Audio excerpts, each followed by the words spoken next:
स्वागत है आप सभी का हमारे चैनल समाचार फॉर यू में और आपके साथ मैं हूं किरण राम। मेरा आज का सवाल उन लोगों से है, आखिर एक अखबार में छपे सरकारी विज्ञापन पर आपत्ति क्यों? जब सरकार कोई जन कल्याणकारी योजना शुरू करती है तो उसका उद्देश्य साफ होता है, योजनाओं की जानकारी हर नागरिक तक पहुंचाना। और इस काम में सबसे अहम भूमिका निभाते हैं अखबार यानी कि प्रिंट मीडिया। सरकार विज्ञापन देती है ताकि जनता जागरूक हो, योजनाओं का लाभ उठा सके। तो अभी सवाल उठता है कि इस पर आखिर सवाल क्यों?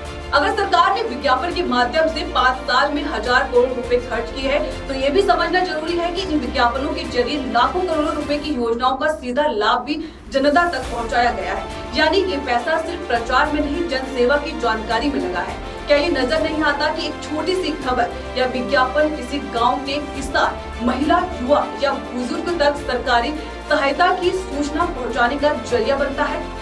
सरकारी योजनाओं की पहुंच अखबारों, टीवी, रेडियो और डिजिटल प्लेटफॉर्म्स के बिना संभव नहीं। यह बात जरूरी है कि खर्च पारदर्शी हो, प्रक्रिया जवाबदेह हो, लेकिन इसका मतलब ये नहीं कि हर सरकारी प्रयास को संदेह की निगाह से देखा जाए। सरकार के लिए सूचना एवं लोक संपर्क विभाग एक ऐसा महकमा है जो सरकार की नीतियों और जन कल्याणकारी योजनाओं को आम जनता तक पहुंचाने का काम करता है। इसका उद्देश्य स्पष्ट है, जनता को समय पर सही और सटीक जानकारी देना ताकि वे इन योजनाओं का लाभ उठा सके और शासन की पारदर्शिता सुनिश्चित हो सके।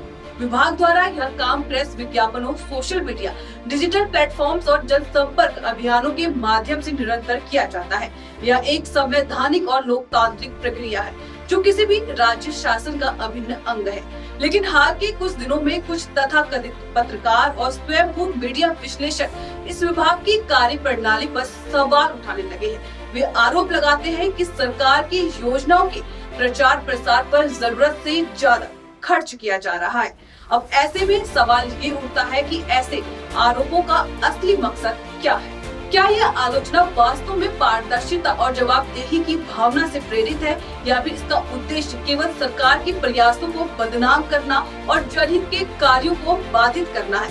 क्योंकि अगर ये योजनाएं जनता तक नहीं पहुंचेगी तो हजारों करोड़ों रुपए जो केंद्र सरकार राज्यों को योजनाओं के सफल क्रियान्वयन के लिए देती है, व्यर्थ चले जाएंगे। सूत्रों के मुताबिक सूचना विभाग के पास योजनाओं के प्रचार प्रसार के लिए एक निर्धारित बजट होता है। यह बजट न केवल वित्त विभाग की स्वीकृति से पास होता है, बल्कि प्रत्येक भुगतान ऑडिट प्रक्रिया से भी गुजरता है। यानी पूरी व्यवस्था पारदर्शी और जवाबदेह है। फिर भी कुछ लोग बिना तथ्यों की पुष्टि किए केवल आशंकाओं और भ्रम फैलाकर विभाग की छवि धूमिल करने की कोशिश में लगे हैं। इसका सीधा असर विभाग के ईमानदार अफसरों और कर्मचारियों के मनोबल पर पड़ता है। सरकार की योजनाओं का लाभ आम जनता तक समय पर नहीं पहुंच पाता। लोकतांत्रिक संवाद और विश्वास की प्रक्रिया प्रभावित होती है। जानकारों का मानना है कि आज के डिजिटल युग में सूचना का त्वरित और व्यापक प्रसार अत्यंत आवश्यक है। सरकार अगर सोशल मीडिया, डिजिटल माध्यमों और प्रचार अभियानों के जरिए जनता से संवाद कर रही है तो यह लोकतंत्र को मजबूत करने का एक सशक्त माध्यम है।